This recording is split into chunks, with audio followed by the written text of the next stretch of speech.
તો બારડોલીના કોંગ્રેસના ઉમેદવાર સિદ્ધાર્થ ચૌધરીએ આજે ઉમેદવારી પત્ર ભર્યું છે। ઇન્ડિયા ગઠબંધન તરફથી કોંગ્રેસે સિદ્ધાર્થ ચૌધરીને ઉમેદવાર જાહેર કર્યા છે।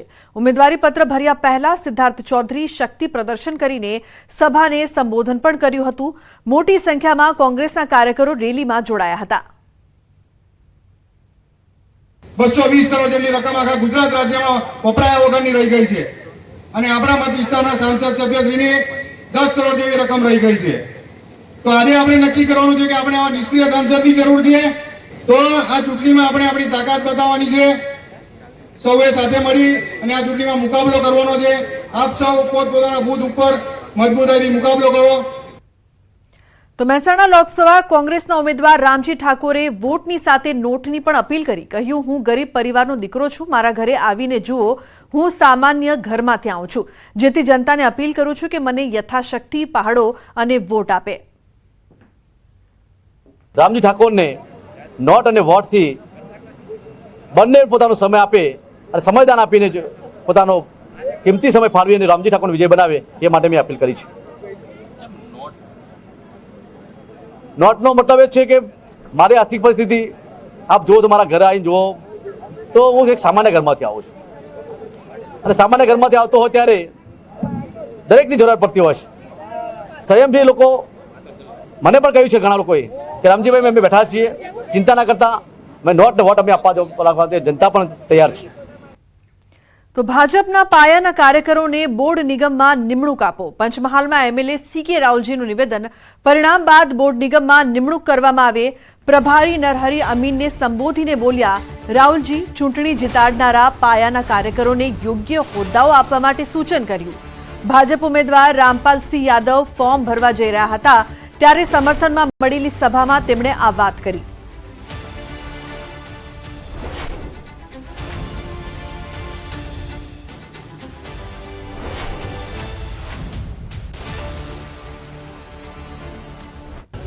પણ નરહરીભાઈ અમીન તમને હું વાત કરીશ કે છેવાડાનો જે અમારો કાર્યકર છે એની ગણના પણ રાજકીય રીતે થવી જોઈએ। આજે 20 વર્ષથી લોકસભામાં હોય, વિધાનસભામાં હોય, वस्तु बधाने मुख्यमंत्री थवुं छे, मंत्री थवुं छे, पण नाना पायाना कार्यकरोने जो आपणे जो हाजरीए नहीं तो ए आपणा माटे बराबर नथी।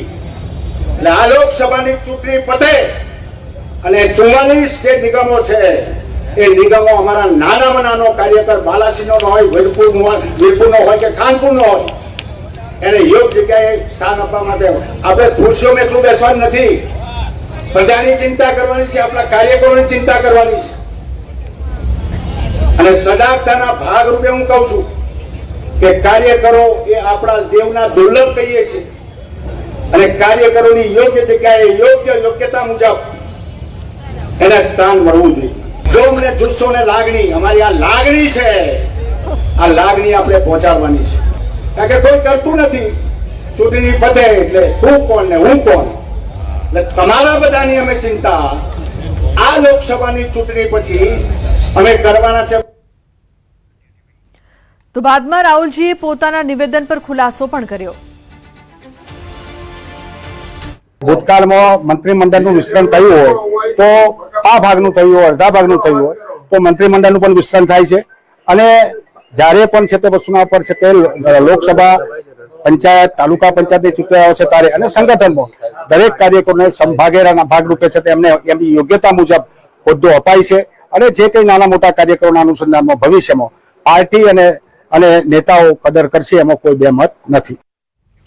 तो लोकसभा चूंटणीनो माहोल जाम्यो छे त्यारे कोंग्रेसना उमेदवारो पण फॉर्म भरी रह्या छे। बनासकांठाथी गेनीबेन ठाकोर, सुरेन्द्रनगरथी ऋत्विक मकवाणा अने बारडोली बेठक परथी सिद्धार्थ चौधरीए उमेदवारी नोंधावी हती। कोंग्रेस उमेदवारोए पण शक्ति प्रदर्शन योजीने फॉर्म भरवा माटे पहोंच्या हता, ज्यां मोटी संख्यामां समर्थको पण हाजर रह्या हता।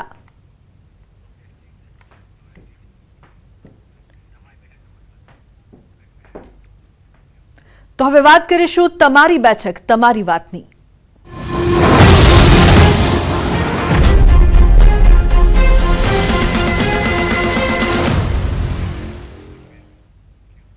તો લોકસભાની ચૂંટણીને હવે ગણતરીના દિવસો બાકી છે।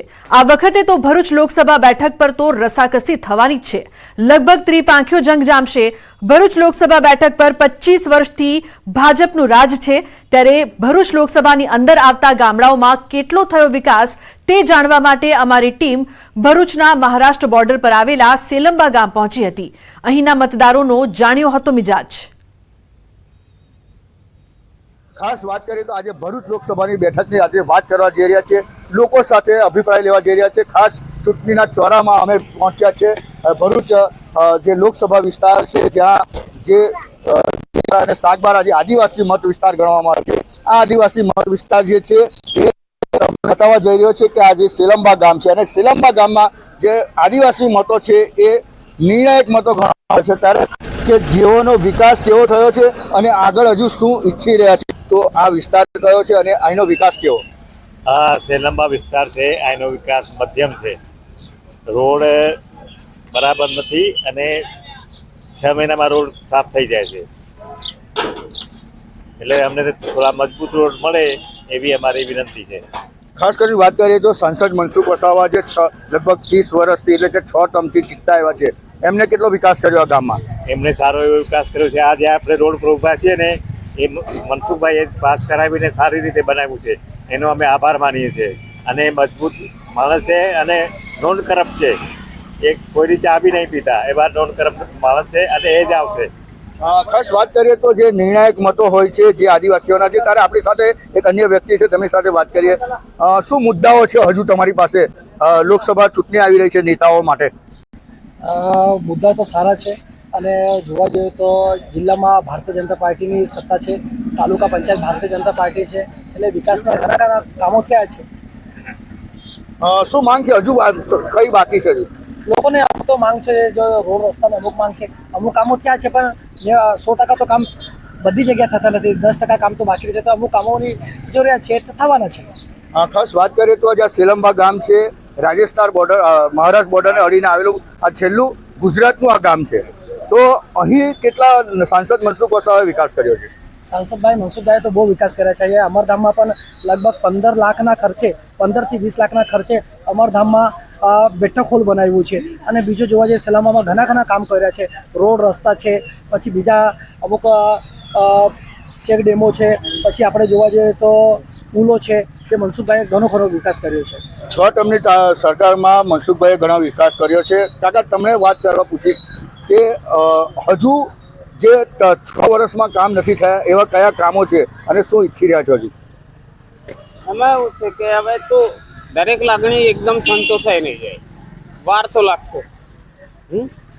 સરકારના બધા કામ સારા જ છે, કરી રહ્યા છે, તો એને વાર લાગશે થોડી ઘણી. એક સામટું તો બધું થઈ જવાનું નથી ને, ધીમે ધીમે થશે. પણ બધું સારું જ થયેલું છે. કેવી સરકાર ઈચ્છો છો? હા, કેવી સરકાર ઈચ્છો છો? હવે જે છે તે પણ સારું જ છે ને. અન્ય સાથે આપણે યુવાન સાથે વાત કરીએ તો અહીં રોજગારી કેટલી છે, બેરોજગારો કેટલા, અને કેવો વિકાસ? રોજગાર તો સારો જ છે, બધાને રોજગાર મળે છે. ગુજરાતમાં તો આપણા ગુજરાતમાં અંકલેશ્વર છે, ભરૂચ છે, ત્યાં મોટી મોટી ફેક્ટરીઓ જ છે, તો બેરોજગાર તો કોઈ નહીં. આ છેવાડાનું ગામ છે, જે ગુજરાતનું છેવાડાનું ગામ કહેવાય અને ભરૂચ લોકસભામાં લાગે છે, આ ગામમાં કેવો વિકાસ? વિકાસ સારો થયો. મનસુખભાઈ બહુ સારી કોલેજો શરૂ કરી છે. સાયન્સ કોલેજ ચાલુ કરી છે, સાયન્સ સ્કૂલ સાગબારામાં છે, પહેલાં સાયન્સ કોલેજની હતી, બધું જ અહીંયા ચાલુ થયું છે હાલમાં. ચૂંટણીનો માલ તો સારો જ છે સાહેબ. શ્રીપંદો નવાપાડા જે રોડ છે એ રોડ ખરાબ છે, પેલો ગંછેરા રોડ ખરાબ છે. અચાનક કંઈ ઘટના બની જાય, દવાખાના બીમાર થાય, તે રોડ પરથી નીકળી નહીં શકે, આવા રોડોની વ્યવસ્થા છે. એટલે મારે કેવું છે કે રોડ બને સારી રીતે અને વિકાસ થાય, 108 તરત ફાસ્ટ એ રોડથી જાય અને ગામનો વિકાસ થાય, કઈ બી રીતે રોડ સારા બને. અને માર્કેટ અને રોડની વ્યવસ્થા ગામમાં સારી છે, પરંતુ ગામમાં જળ અને વ્યવસ્થાની નથી, પૂરી વ્યવસ્થા નથી થાય છે. એ વ્યવસ્થા કરવામાં આવે. બીજી વાત તો ગામમાં પાણીની દુરુપયોગ થાય છે, પાણીનો દુરુપયોગ ના થાય. અને પરંતુ કે પાણી ગંદો આવે છે પીવાનો, એ સ્વચ્છ આવે, એ ગ્રામ પંચાયતને નિવેદન છે. અહીંયા જે ચૂંટણીમાં નિવડ જો ઊભો રહેશે ઉમેદવાર જે સારી રીતે કામ કરે, એ લોકોને અમે ગામજન બધા મત આપીશ. ચૂંટણીનો માહોલ સારો છે અને અહીંયા બધું સારું છે, પણ ખાલી એક જ અમને પાણીની સગવડ જોઈએ અહીંયા સબ્જી મંડીમાં, અને મહારાષ્ટ્રમાં જવા બસ ને મહારાષ્ટ્રની બસ મુકામ નહીં રહેતી અહીંયા અને બહારની બહાર જતા રહે છે. અહીંયા અંદર આવતો નહીં બસો. બહુ ઘનસરા બાયપાસ તકલીફ થાય છે અમને મહારાષ્ટ્રમાં જવાનું અને રોડો જરા બહુ ખરાબ છે. કેવી સરકાર ઈચ્છો છો? એ સારું રોડ બનાવવો જોઈએ એવું અમારી ઈચ્છા છે. જેને વિકાસ કામ કરે એને અમે વોટ આપીશું. અને ગુજરાતનું છેલ્લું બોર્ડરનું ગામ કહેવામાં આવે છે. અહીં આદિવાસીઓની વસ્તી બહુ મોટી છે, કારણ કે જે આદિવાસીઓના જે મતો છે એ ભરૂચ લોકસભા વિસ્તારના નિર્ણાયક મત ગણવામાં આવે છે. અત્યારે કહી શકાય કે જે નર્મદા જિલ્લાનું આ છેવાડાનું અને મહારાષ્ટ્રને અડીને આવેલું જે ગામ છે એ ભરૂચ લોકસભામાં લાગે છે. ત્યારે અહીંના જે પ્રજા છે એ પ્રજા પણ કહી રહી છે કે ખાસ કરીને જે રોડ રસ્તા અને પાણીનો હજુ થોડો અભાવ છે એ હજુ બની જાય તો જે સારું રહે. પરંતુ હાલની પરિસ્થિતિ જોવા જતાં છેલ્લા 6 ટર્મના જે મનસુખ વસાવા છે જેમને વિકાસ કર્યો છે એની વાત તો કરી રહ્યા છે, ત્યારે હવે આ પ્રજા કોને છૂટે છે અને કોણ જીતે છે એ તો આવનારો સમય જ બતાવશે. દીપક પટેલ, ન્યૂઝ 18 ગુજરાતી, નર્મદા.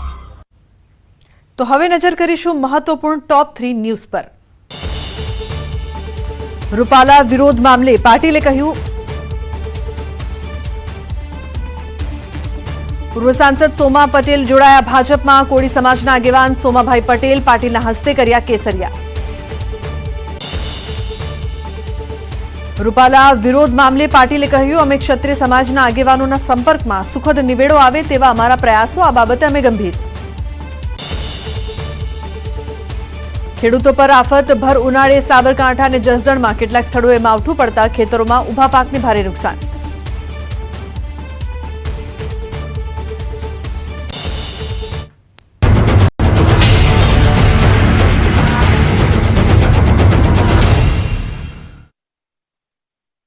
तमिलनाडु में डीएमके ने कहा है कि उन्होंने काफी बयान दिए हैं सनातन के खिलाफ. सवाल कांग्रेस को पूछना चाहिए कि तुम्हारी क्या मजबूरी है कि सनातन के खिलाफ इतना जहर उगलने वाले लोगों के साथ तुम क्यों बैठे हो भाई? डीएमके का तो जन्म शायद इस नफरत में पैदा हुआ होगा. डीएमके के प्रति जबरदस्त गुस्सा पैदा हुआ है. मैं कल्पना नहीं करता इतना बड़ा गुस्सा पैदा हुआ है. वो गुस्सा पैदा डाइवर्ट हो रहा है बीजेपी की तरफ पॉजिटिव वे में. मैं राम मंदिर प्राण प्रतिष्ठा की बात करती हूँ. इसको एक राजनीतिक रंग नहीं चढ़ना चाहिए था, लेकिन हो गया है. उनके लिए ये राजनीति हथियार था. अब हुआ क्या, राम मंदिर बन गया, उनके हाथ से वो मुद्दा ही चला गया. आपने हॉस्टिलिटीज रोकने के लिए पर्सनल इंटरवेंशन किया था, ये सुनने में आया है. दोनों राष्ट्रपति के साथ में बहुत मित्रतापूर्ण मेरा रहा है. मैंने कहा भाई भारत में इतने लोग हमारे नौजवान फंसे हुए हैं और मुझे आपकी मदद चाहिए. क्या ये गलत फैसला था इलेक्टोरल बॉन्ड्स का?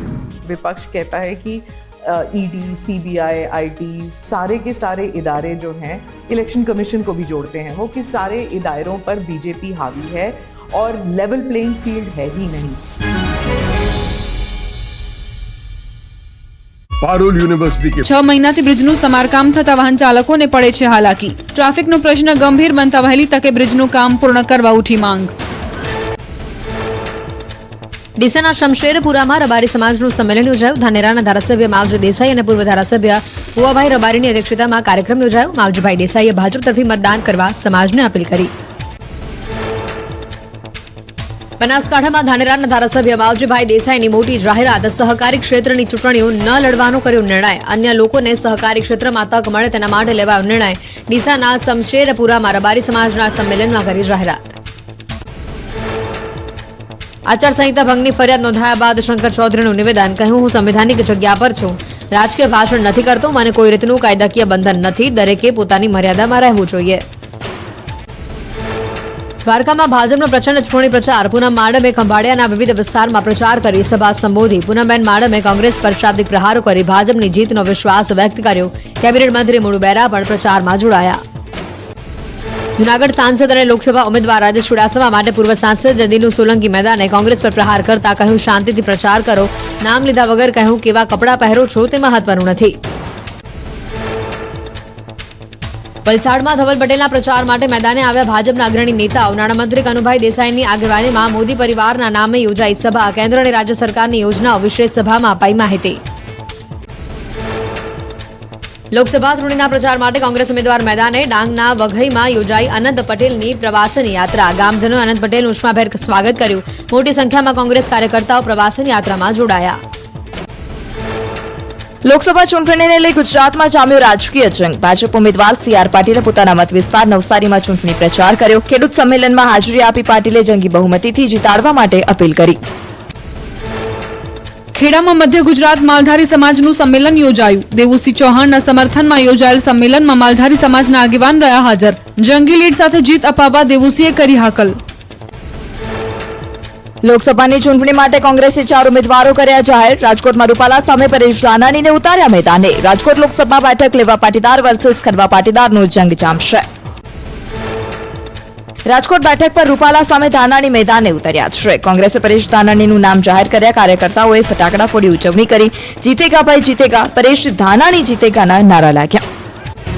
રાજકોટ ભાજપના ઉમેદવાર પુરુષોત્તમ રૂપાલા દ્વારા કરવામાં આવેલી ટિપ્પણીને લઈને ક્ષત્રિય સમાજમાં રોષ યથાવત છે. જે અંતર્ગત રાજકોટના રતનપરમાં ક્ષત્રિયોનું અસ્મિતા મહાસંમેલન યોજાયું. સંમેલનમાં ગુજરાતના તમામ જિલ્લાઓ ઉપરાંત રાજસ્થાન અને મહારાષ્ટ્રમાંથી પણ ક્ષત્રિય સમાજના લોકો મોટી સંખ્યામાં ઉમટી પડ્યા. રતનપરમાં અંદાજે 13 એકર જગ્યામાં આ મહાસંમેલનનું આયોજન કરવામાં આવ્યું. જેમાં ક્ષત્રિય સમાજની કોર કમિટીના સભ્યો દ્વારા પુરુષોત્તમ રૂપાલાની ટિકિટ રદ કરવામાં આવે તેવી માંગ વધુ ઉગ્ર બનાવવામાં આવી. ઉપરાંત જો ટિકિટ રદ નહીં થાય તો આંદોલન આગળ કેમ વધારવું તેની રણનીતિ પણ નક્કી કરવામાં આવશે. સંમેલન દરમિયાન કોઈ અનિચ્છનીય ઘટના ન બને તે માટે હાલ પોલીસનો ચુસ્ત બંદોબસ્ત ગોઠવી દેવામાં આવ્યો હતો. આ દરમિયાન ક્ષત્રિય સમાજની સંકલન સમિતિએ સ્ટેજ પરથી હુંકાર કર્યો કે સ્વાભિમાન સાથે સમાધાન નહીં કરીએ. હવે તો કેસરિયા કરી લીધા છે અને લડી લેવાની તૈયારી પણ છે. હવે તો કેસરિયા કરીને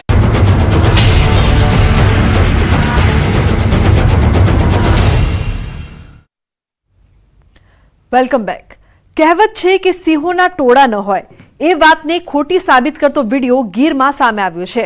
ઉનાના ગરાડ ગામ તરફ જતા રોડ પર એક સાથે 8 સિંહોનું ટોળું જોવા મળ્યું. એક સાથે રોડ પર 8 સિંહોની લટાર મારતો વિડીયો સોશિયલ મીડિયામાં વાયરલ થયો છે. ઘણા દિવસોથી ગીર બોર્ડર નજીકના ગામોમાં સિંહોના આટાફેરા જોવા મળી રહ્યા છે. ત્યારે રાત્રે ખેતરે જતા ખેડૂતોમાં ભયનો માહોલ જોવા મળી રહ્યો છે.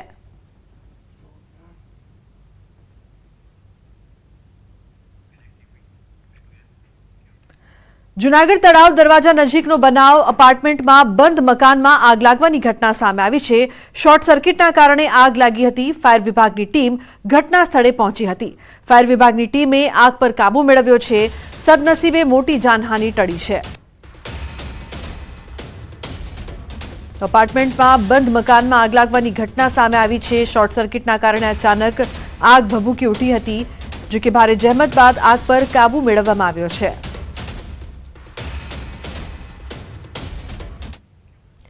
સમાચારમાં આગળ વાત કરી રાજકોટની અમીન માર્ગ પર ભર ઉનાળે ચોમાસા જેવા દ્રશ્યો સર્જાયા. મુખ્ય માર્ગ પર ભરાયા છે પાણી. પાઇપલાઇન તૂટતા હજારો લીટર પાણીનો વેડફાટ થયો છે. તો મુખ્ય માર્ગ પર પાણી ભરાતા લોકોને પણ પરેશાનીનો સામનો કરવો પડી રહ્યો છે. જામનગરના ધુતારપર ગામે એક મહિલા સહિત પરિવારના 4 સભ્યોના એક સાથે મૃત્યુ થયા છે. મહિલાએ 3 બાળકો સાથે કૂવામાં ઝંપલાવીને આપઘાત કર્યો હોવાની આશંકા સેવાઈ રહી છે. મધ્યપ્રદેશથી ખેત મજૂરી કરવા આવેલ પરિવારમાં આ ઘટના બની. આમલી હેઠળ ત્યાં છાંયો સારો છે. ત્યાં અમે કાયમ બેહવા આવતા હતા, ત્યાં બેતા હતા. પછી છોકરી લઈને એ બાજુ આવીને અમે ત્યાં શેડો પાલો ચોખ્ખો કર્યા. પછી એક છોકરી આવી, એ છોકરી જોવા આવી હતી. ત્યાં સંપલા જોઈને સીધી વાડીયા ભાગીને આવી. પછી હું દોડીને આવ્યો તો ત્યાં ઓલું એક ઝીણકું છોકરું છે એ માથે પાણી માથે ઉપર આવી ગયું હતું. વાડી વિસ્તારની અંદર 3 છોકરા અને એક લેડીઝ પરપ્રાંતીય મજૂર કૂવામાં પડી ગયા એવી મને વાડી માલિકની જાણ થતાં હું ત્યાં પહોંચ્યા પછી પોલીસ ખાતાને ને ફાયરવાળાઓને ટ્રાય કરીને બોડીને બધું કઢાવી